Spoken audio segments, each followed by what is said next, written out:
It's a must lah Okay, so Bella seorang penyanyi, seorang pelakon, seorang ibu, seorang banyak seorang lah kan, banyak tanggungjawab dan juga komitmennya. Macam mana you boleh selitkan diri untuk self reward tu? Kat mana dan macam mana you self reward diri? Okay, salah satunya macam yang Karina ada cakap lah, of course ice cream kita boleh makan kat mana-mana pun.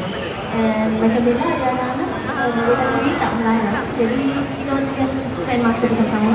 And of course kalau kita ada majlis, kalau kita ada macam orang kata Netflix time kan, kita sentiasa boleh ada, boleh selitkan me time tu. Me time, okay. Orang kata bukanlah semata-mata ice cream semata untuk self reward, tapi selain daripada ice cream, me time bersama dengan anak-anak, really self reward you macam mana? Pergi bercuti ke, pergi sekolah ke, macam mana?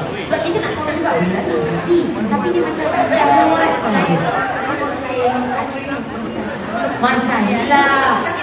Ya betul, busy pula macam mana tau. Okay, so Bella mungkin lah kan